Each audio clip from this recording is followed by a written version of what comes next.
Hey, poor guy. Go around pouring drinks for everyone. At a mixer I was invited to by an old friend. One of the male attendees said this to me. He had always looked down on me, even from the past. It seems nothing has changed even now that we're adults. This guy's family is super poor. Didn't you drop out of college too? Tough being poor, huh? He pointed at me and snickered. However, the atmosphere at the mixer was terrible, and he was the only one laughing. Well, I'm used to being made fun of, so it doesn't really bother me. At that moment, one of the women seemed to notice something and exclaimed, "Little did I know that it would bring such despair to the one who looked down on me. My name is Nathan. I'm just an ordinary guy with a domestic ID job. I have contracts with quite a few companies, so my work is pretty busy. There are days when I can't take a break, depending on the situation. But I enjoy my work, so I don't mind. Sometimes people around me worry, but my daily life is fulfilling. So, what do you say? It's been a while." One day, I got a message from an old friend. His name is George. Not sure if he's a best friend or a bad influence. Let's just say we have a complicated relationship. Anyway, that's the kind of guy he is. George and I have been close since kindergarten and went to the same high school. The most memorable times were during elementary school. "So, what are we doing today?" I asked George. There was an action game that was all the rage when we were in elementary school. Both of us begged our parents to buy it, and we'd gather at each other's houses nearly every day to play together. Nowadays, you can play online with the internet, but I also enjoyed the feeling of having to gather together back then. I asked him because I wanted to invite him to play that game. Of course, we're playing. My parents are out today, so I can't leave the house. Got it, then I'll come over to your place. There were many others in our class who played the same game, but it was always just the two of us. There are two main reasons for this. One is the nature of the game. It allows up to 4 players to play simultaneously, but that makes the game too easy. If everyone is using trap items and deceiving each other, it's just not fun anymore. But it's too difficult to play alone, so 2 players is just right. The other reason is simply that we didn't have many friends. George was not so, but I was terribly shy. He knew that and didn't try to invite other people forcibly. The enemy's down. At George's cue, I moved my character towards the head of the quadruped enemy that had fallen. Alright, let's go. Together with my best friend, we wielded a type of weapon that uses 2 swords, pressing the attack. We mashed the buttons furiously, to the point where it seemed like the video console might break. Then, as we did so, the message that we had defeated the enemy appeared, and the enemy fell. We had struggled until now, never able to defeat this enemy. But at last, the 2 of us had managed to take it down. We did it, Nathan. Overwhelmed with excitement, we put down the game console and jumped around joyfully. We high-fived, celebrating each other's hard work. In hindsight, it was fortunate that George's parents weren't home. If they were, we would have definitely been scolded for being too loud. Let's brag about it to the others. By the others, George meant our classmates who played the same game. Although we didn't have many friends, it wasn't uncommon for us to talk about games during breaks. From what I heard, no one else had managed to defeat this enemy at the time. We said it becomes too easy with 4 players, but this enemy was an exception. We were the first in our class to defeat such a monster. Let's do it. I thought this might give me the courage to make more friends to play with. I was thinking along those lines. Well, in the end, things didn't go as smoothly as I had hoped, and we ended up graduating from elementary school. The next period I remember well is high school, which is relatively fresh to my memory. We went to the same high school. We opted for a special advancement class aimed at university admission, so we didn't have class changes and were together for 4 years. Even though we were aiming for college, I wanted to join some kind of club. I was wondering what to do. That's when my old friend came to talk to me. "Nathan, have you decided on a club yet?" "Not yet. I'm wondering what to do. Sports clubs aren't really my thing." "Then how about we try the astronomy club? You like stargazing, right? It's still the provisional membership period, so why not give it a try?" "The astronomy club, huh? I don't have much knowledge about astronomy, but I do like looking at the stars. Being shy and not having many friends, I often find myself troubled. But looking up at the vast sky makes all those worries seem insignificant. Yeah, maybe I'll give it a try." "Great. If that's settled, let's go today after the supplementary lessons. Don't just disappear on me, okay? You always vanish before I notice." In the advanced class, there is one more session after the 6th period. This time is dedicated to college entrance exam preparation, which is beyond the scope of regular classes. It's essentially a 7th period. Okay, got it. My passion for gaming hasn't changed since elementary school, and I'm still deeply into it. As I've mentioned, having few friends, I have plenty of time to devote to gaming. I recently splurged on a computer with the money I had been saving up. Initially, I bought it to play games, but I've started to enjoy tinkering with the computer itself. I've started learning various things and having fun, becoming the kind of person George joked about who rushes straight home. So, from our perspective here on Earth, it appears in different colors when it's moving away from us and when it's coming closer. You know how the sound of an ambulance changes as it passes by. It's the same principle. Whether the astronomy club can do any activities depends on the weather. Today, unfortunately, it was cloudy, and the most we could see were the moon and maybe some first magnitude stars. So the astronomy club's activities shifted from stargazing to a lecture by Mr. White from the Earth Science Department. Here we go. Just finished a class, and now this. I thought it was a bit too much to start with a lecture during the provisional membership, but it turned out to be very interesting. Before I knew it, I was participating alongside the senior club members. Meanwhile, George was dozing off in a corner. That guy, inviting me and then dozing off himself. That's it for today. To the two of you who are here for provisional membership, thank you for coming. If you liked it, I can give you the forms for official membership. What do you think? Asked by Mr. White. We exchanged looks. George nodded with a faint smile. I was also pleased to hear interesting stories like today's. It seems there's a summer camp where we stay at an observatory in the mountains. My best friend must have sensed how I felt about it. Yes, I'd love to join. From that day, George and I were members of the astronomy club for 4 years.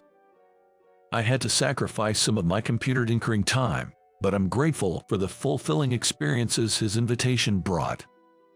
George, who seemed to have joined the astronomy club for my sake, eagerly ran for president of the club. Seeing him then, I realized he hadn't given up his own fun just because of me. George always had a way of pulling me up, despite my reserved nature. However, there were some concerns. George is sociable and lively. However, he is also impulsive and tends to get carried away. I often found myself playing the role of his stopper. Despite our contrasting personalities, we've shared more than a decade in this inexplicable relationship. Eventually, the time came for us to part ways. Even though we'd been together from preschool to high school, our university choices differed. George stayed at a local university, while I went to one in New York. A little after our high school graduation, on the day I was moving to New York, we dusted off that game we used to play back in elementary school after a long time. Looking back, the graphics were so rough. The controls were poor compared to the latest games, and the sounds and motions were heavily recycled. But that inconvenience revived our memories. Hey, what are you crying for, Nathan? Sorry. Enemies that once gave us trouble were no match for us now, grown as we were. The joy of growth felt oddly lonely. Keep at it in New York, Nathan. Yeah. Don't worry too much. We've got phones, so we can always stay in touch. That's true, but still. The sadness of not being able to talk face to face for a while was there, but I also harbored a vague fear. The fear of suddenly being alone after always being led by him. The fear of living in an unfamiliar place. And countless other anxieties I couldn't quite grasp. It was a jumble of feelings. Surely, it was also linked to a lack of confidence in myself. Don't worry, it's impossible for us to become distant. Seeing the anxious look on my face, George said that to me. Feeling as though he had seen right through me, I felt a bit embarrassed inside. Thanks, George. After expressing my gratitude, he sent me off with a carefree laugh. Then I started my life in New York and eventually became a working adult. We talked on the phone occasionally, but the last time we met in person was on the day I moved. How many years has it been? Busy schedules kept us from finding time, and it had been quite a while. Then, out of the blue, I received a text from him asking to meet. Of course, when's good for you? I can make it back there around the weekend after next this month. He replied immediately. I'm a bit swamped this month. How about early next month? That should work. And so, we moved the conversation forward, adjusting our schedules. In the end, we promised to go for drinks in the beginning of next month. George seemed really excited, and he had already booked a place the day after we decided on the date. He's not a kid anymore. Despite thinking that, I too looked forward to the day and worked hard. On the day of the catch-up with George, I finished work early and rushed back to my hometown. Since I was coming straight from work, I was dressed rather formally in a suit and such. This attire was hardly suitable for a reunion with a friend. So, I decided to stop by my parents' house to change. Ah, there he is. Hey, over here, Nathan. When I arrived at the designated place, George was there, waving at me enthusiastically. His bright demeanor hadn't changed a bit from back then. Long time no see, George. Yeah, it's been a while. Man, you've gotten quite impressive, haven't you? Where exactly do you see impressive in this? Jeans and a navy hoodie. I had taken out my contact and was wearing black framed glasses instead. If anything, the only somewhat notable item was my watch, but it certainly wasn't anything to be called impressive. Well, shall we go inside for now? Yeah, let's do that. Just as George urged me and we were about to enter the reserved place. You guys, isn't that Nathan and George? A voice, overly robust and rough in its language, called out from behind us. Turning around, I saw a man whose appearance matched the gruff voice perfectly. It was Ryan, a classmate from high school. Likely just off work, he was in a suit. Well, Ryan. What do you mean, well, George? After all this time we finally meet and that's what you say. George's wow wasn't at ease. It was the kind of reaction one has when they really didn't want to meet someone. Because Ryan was our arch nemesis during high school. You guys still hanging out? Nothing's changed. Ryan, who annoyingly tried to throw an arm around our shoulders. It was utterly bothersome, but lacking the guts to retaliate, I just gave a forced smile. What, just the two of you guys having a drink? Yeah, well, something like that. I tried to make my disinterest obvious, but Ryan seemed completely unfazed. He's always been like this, never really considering others. In that respect, he hasn't changed a bit, just like us. But man, Nathan, what's with that outfit? I'd be embarrassed to walk outside in that. Even your watch is lame. You've got no style. Ryan, invading personal space and laughing boisterously. I've always found his approach so different from George's, difficult to handle. While we were dawdling at the entrance because of this, another voice called out from behind.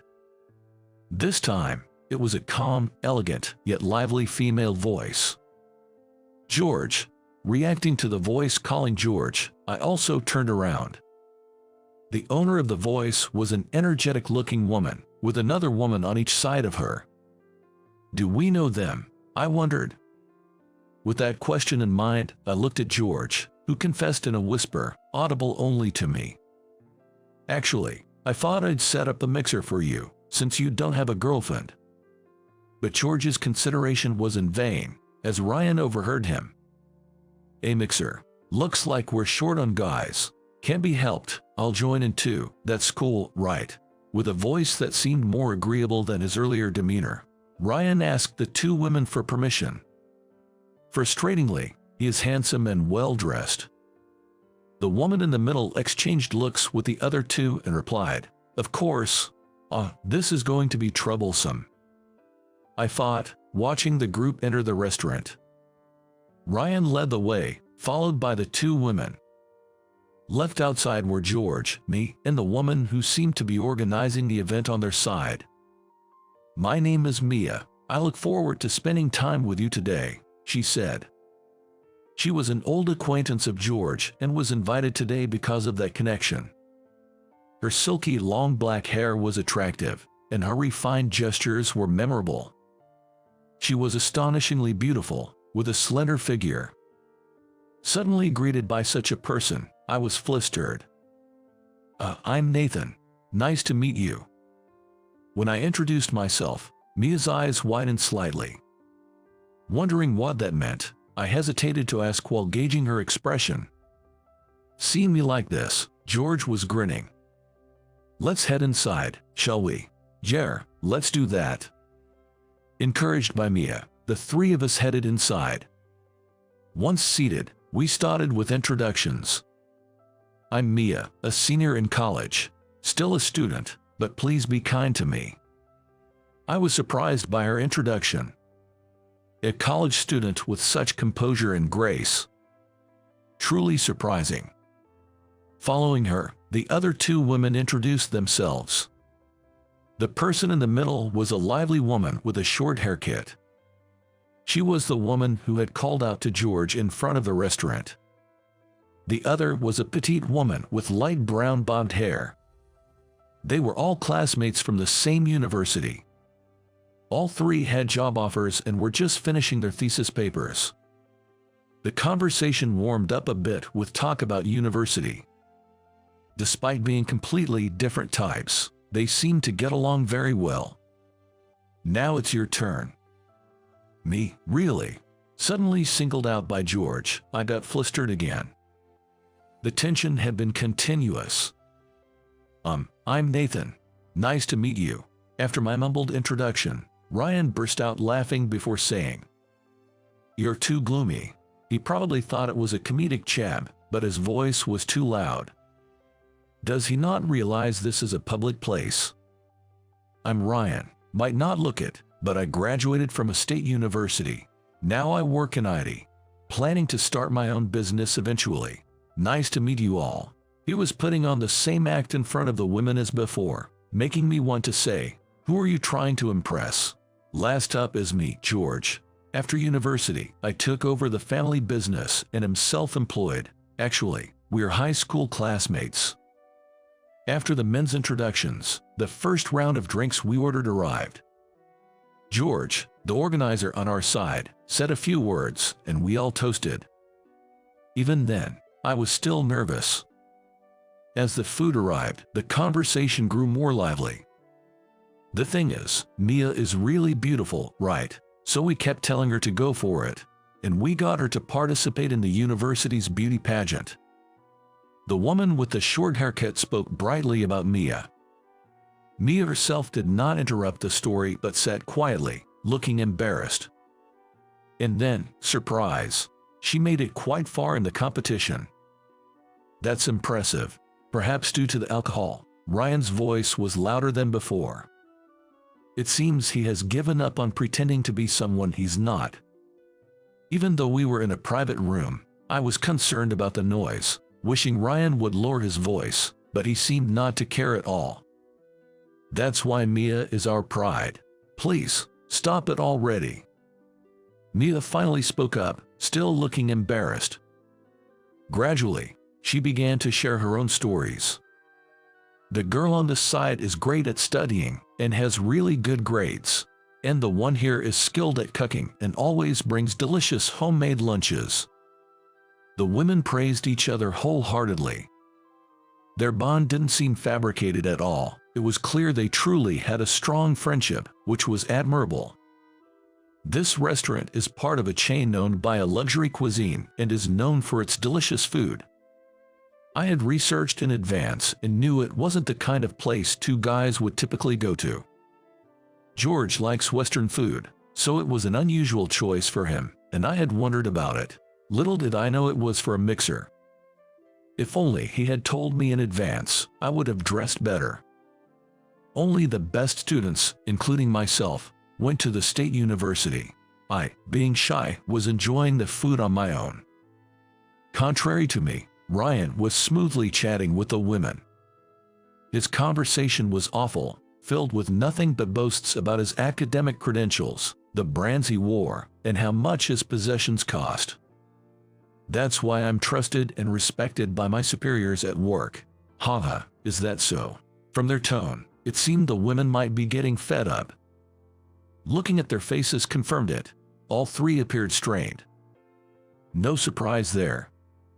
It takes a lot to make the cheerful girls sound so subdued, and to make the graceful Mia look uncomfortable. Come on, Nathan, you need to say something to change the atmosphere.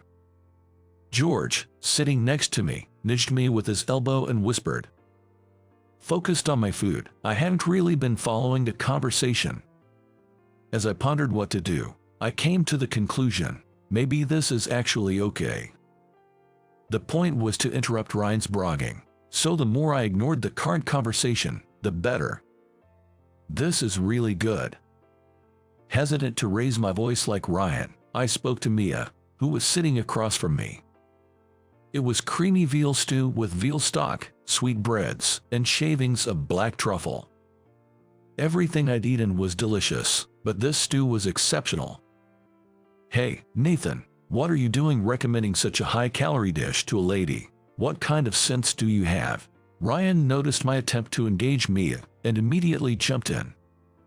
Internally, I retorted that at least I wasn't the one bragging about myself at a mixer. It's really delicious. I was slightly regretting my choice, considering Ryan's comment, but Mia didn't hesitate to try the stew and shared her thoughts. Everyone should try it too. We shouldn't let this wonderful food go cold. Thanks to Mia expanding the conversation to include the other women, the focus shifted entirely to the food. The atmosphere was no longer dominated by Ryan's boasting.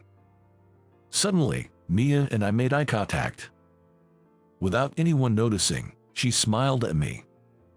With my limited social interactions, I couldn't quite grasp the intention behind her smile. Wow, this shrimp is great. Here, Nathan, try some. The women, who hadn't touched their food for a while, were now engrossed in it. They even offered me some. Yeah, thank you. I leaned forward, reaching out to take a few pieces.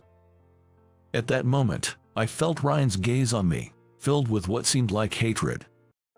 After a while, when everyone started to put down their forks, Ryan glanced around briefly before turning to me and saying loudly, "Hey, poor guy, go around and pour drinks for everyone." His sudden outburst drew everyone's gaze to him. This guy's family is super poor, and he dropped out of college, right? Tough being poor. He started laughing uproariously at his own insult. However, he was the only one laughing. The women were all visibly put off. "Hey Nathan, what are you even doing now? You're jobless since you didn't go to college, right?" He continued to mock with his baseless assumptions, laughing again. As I was shaking my head in disbelief, George suddenly stood up. It was clear he had reached his limit. Enough already. Typical George. George has always been impulsive. However, he never gets angry over matters concerning himself. He gets angry when someone mocks his friends, family, or loved ones. It's one of his endearing qualities. Come on, George, it's okay, really. I managed to get him to sit down again and pass the menu to the women. Maybe some of you prefer something other than beer. Order whatever you like. I want something sweet too. George, you should order something as well. I tried to divert the topic. Ryan, not pleased with being ignored, shouted again. Hey, don't ignore me, you poor thing. He seemed ready to lash out, moving past George towards me. That's when it happened. I finally remembered. The woman with the short haircut, sitting in the middle, exclaimed, Mr. Isaac, you're Mr. Isaac, the CEO of the major IT company Rockstraight. I've been offered a position, and I'll be under your care next year. Oh Nathan, you've been caught. George said, laughing. This wasn't a laughing matter. The CEO of a company was sitting here in casual attire, at a drinking party, being ridiculed by a high school classmate about my educational background. Where was the humor in that? I didn't recognize you because you were dressed so casually, different from the photos. My apologies. No worries, it's a personal gathering today, and I wasn't informed there would be ladies here, so sorry about that. I replied, giving George a slight glare. Haha, my bad. Ryan stood silent, watching our exchange. Meanwhile, the women, especially the one with the short haircut, were thrilled. The photo on the website is really cool, look. Let's not do this. I tried to stop her, but it was too late. The photo of me displayed on her cell phone had already caught the others' attention. It was a photo of me with neatly styled hair, without glasses, wearing a suit. Furthermore, an unusually large image was used for the CEO introduction. No matter how many times I see it, it still looks like someone else, George remarked, laughing casually as he looked at her phone. Really, he's incredibly handsome. You look cool, Nathan. Even Mia. After that, the women continued to make a fuss about me for a while. You must be popular, right? They asked, but that's far from the truth. The real me is like this, and besides, I'm too busy to hang out with people these days. Even attending today's gathering was a stretch with my limited schedule. Look at you, Nathan, all popular, George teased. Well, hardly, I replied, embarrassed by the attention from the women, something I had never experienced before. To cover my embarrassment, I kept sipping my drink. When the atmosphere finally calmed down, the woman with the short haircut said softly, You could have just told us you were the CEO. Her voice was gentle, perhaps due to being slightly tipsy. As I was wondering how to respond, Ryan, who seemed to have completely sobered up, raised his voice again. Don't be fooled, ladies. There's no way this guy is a CEO. He's always been poor and dresses so badly. He repeated his insults without learning his lesson. The women's gazes were cold. They even seemed a bit angry. Hey, Ryan, George said, his voice gentle yet firm, a stark contrast to his earlier demeanor. He has had his own struggles. If you mock him for that, I won't stand for it. Ryan became quiet under the quiet pressure, his face blank in astonishment. It was hard to believe this was the same man who had been ranting so loudly, now looking so pitiful. My parents divorced when I was a baby. I was raised by my mother, who decided to return to our hometown, where I met George in daycare. Our homes were close by, and our parents got along well. As a result, we became one-of-a-kind best friends. We always hung out after school and joined the same club in high school. Unlike the energetic George, I am more of an indoor person. It's a strange bond that two such opposite individuals are best friends. When it was time to go to college, I bravely contacted my father in New York. Since he said, "If you're going to live here, I'll take care of you," I consulted with my mother and decided to leave my hometown. By then, I was already fascinated by computers and programming. Programming was so fascinating that I worried about balancing it with my studies, but having managed to pass the university entrance exams, I assumed everything would be fine. However, things were not so easy. I barely managed my course credits, didn't join any clubs or circles, and devoted all my time to programming. I didn't do part-time jobs but took on programming project to earn money. This led to success, and I started my own company in my second year of university. The company grew rapidly, making it difficult to juggle both school and work. And that's the story. I want to focus on my company. I feel bad in spite of you supporting me all this way, but I've decided to drop out of college. When I explained this to my father, he was surprised and took a moment to think. I feared he wouldn't approve, but his response was unexpected. "I've caused you trouble because of the situation with your mother and me. You've had it tough being raised by a single parent. I can play the parent card now and crush your dreams. If you have something you want to do, I'll support you," he said. That was his answer.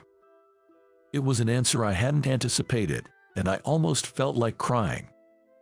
My dad talked to my mom about it, so I was able to choose my own path. And so, after dropping out of college, Nathan expanded his company to what it is today. George spoke about my past to Ryan in my stead, as I remained silent. Feeling a bit emboldened, I decided to chime in as well. I was raised in a single-parent household, but I did receive child support. I can accept being called unfashionable, but being baselessly labeled as poor is somewhat troubling. Ryan, faced with comments from both of us, turned bright red and twisted his face. Yet, it seemed he still had more to say and opened his mouth once more. "Still, the fact remains that you're dressed unfashionably right now. To think he would say such a thing." His words seemed completely disjointed, as if he hadn't listened to a word I said. Seeing no hope, I sighed in exasperation. "What was the name of the IT company you work for, Ryan?" What does that have to do with anything right now? Just tell me, are you too embarrassed to say it?" Provoked by my challenge, Ryan begrudgingly told me the name of his company. As he glared at me, I met his gaze and continued. "That's one of our subsidiaries, isn't it? Didn't you realize that when I was talking about my company earlier?" At my words, Ryan's face froze, unable to move. "Mr. Woods, the president of your company, is well acquainted with me, and I've probably met your boss too. You get what I'm trying to say, right?" Upon hearing this, Ryan began to tremble and sweat profusely. "Oh, that's right. I just remembered I have something urgent to attend to." For a moment, he looked like he was about to cry, then weakly excused himself and hurried out of the restaurant. It was the first time I had spoken up so assertively to someone, and my hands were shaking. "That guy," he left without paying a dime. "Calm down, George. I'll take care of it." We sat down, apologized to the astonished women, and resumed the gathering. After Ryan left, the atmosphere of the drinking party became much more congenial. As we continued to talk, it turned out that George and Mia, whom he had referred to as old acquaintances, were actually cousins. They had arranged this gathering with their group to surprise their friend, who had received a job offer from my company. "But who would have thought we'd run into him?" I remarked. "He was quite a character," they agreed, reminiscing with distant looks in their eyes. I still can figure out why Ryan has always had it in for me. I don't recall ever doing anything to him. When I expressed my confusion about Ryan, George looked at me in surprise. "You hadn't realized?" he asked, somewhat exasperatedly. "Realized what?" I inquired. With a laugh, George shared. "You might not see it, but you've actually had quite a few secret admirers all along." "Secret admirers?" I exclaimed in disbelief. "Yes, indeed," George confirmed. According to George, I wasn't as unnoticed by others as I thought. I wasn't the type to seek the spotlight, but I was a strong supporter behind the scenes. I quietly took care of the minor tasks that others disliked. For such reasons, I was actually quite trusted. Apparently, there were even people who liked me for being this way. One of the girls Ryan was interested in was among them, and it seems that was the reason he harbored a complex towards me. Well, no matter the reason for his complex, his behavior is inexcusable, I stated. True, George agreed. You know, I've had my own complex about you, George suddenly confessed. To my surprise, he turned to the women and started talking about me. He's always been smart, you know, even when we played games together, his test scores were way better than mine. Annoying, right? And now he's the CEO of a huge company, he boasted about me on his own accord. Refusing to be outdone, a mysterious competitive spirit arose in me, and I decided to boast about George. George has also been doing great work for our hometown. My parents always praise him. Gradually, it turned into a debate about who was more impressive. The women laughed at our foolish exchange. It's nice to see how you both respect each other, they said. We won't be outdone, right? Saying this, the woman with the short haircut placed her hands on the shoulders of her friends sitting beside her and pulled them closer. Despite being at a mixer where usually people try to make themselves look good, the five of us somehow started a competition of boasting about everyone but ourselves. It was a peculiar drinking session, but it remained cheerful until the end. As it was getting late, we decided to call it a night. I offered to walk Mia home, while George would take the other two to the station. You're cousins, so you could go home together. I'll take the two to the station, I suggested. Sorry, it's a bit daunting to be driven home by a president, who I'll be working for next year, so she says. The woman with the short haircut repeated her apologies to me. I reassured her there was nothing to apologize for. See you around, Nathan, George said as we parted. Yeah, invite me again, George. What are you talking about? You should invite me sometimes, like we used to, he replied with a teasing smile. I smiled back and simply said, sure, before turning to leave. We walked off in different directions. Mia and I walked down the dark street together. Upon reflection, this was also a first for me. I tried to think of something to say, feeling nervous. Before I could, Mia spoke up. Today was fun, wasn't it? Yeah, it was. There was a moment I wasn't sure how things would turn out. The incident with Ryan had already become a laughing matter. I was relieved it hadn't escalated. George always talked about you, Mia shared. Really? George did? Yes. Ah, that explains it. I remembered her expression when I introduced myself before entering the restaurant. I had heard so much about you and hoped to meet you someday. I never imagined it would be today. I'm not as great as he says, I modestly replied, starting to tire of the praise. However, that's not true. Meeting you today, I could tell you're a wonderful person who cares deeply about his friends, she said, looking away slightly. However, I didn't have the luxury to ponder the meaning of her actions. My heart was racing unusually fast, and I couldn't even meet her gaze. Mia, if it's okay with you, I was wondering, could we exchange contact information? I mustered all my courage to say these words for the first time in my life.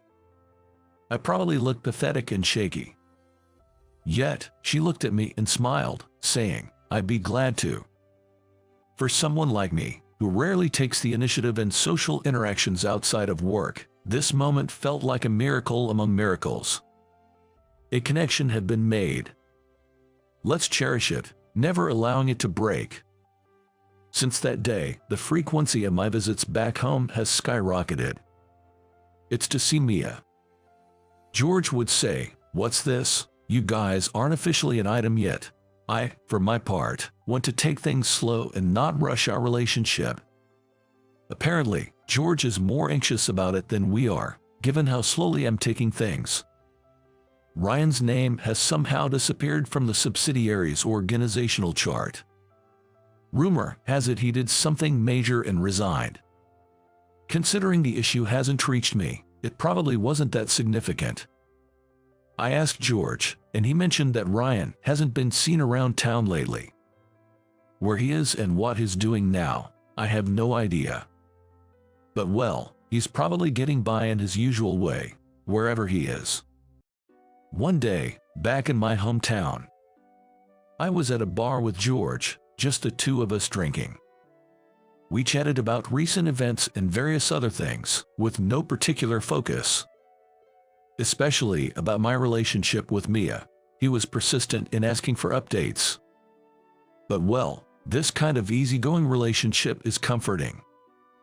Though its form has changed since our childhood, the essence of our relationship remains unchanged. No matter if our families grow or we get older, we'll probably still be here, having these pointless conversations. Eventually, our drinks and snacks might turn into tea and cookies. George joked, sipping his drink.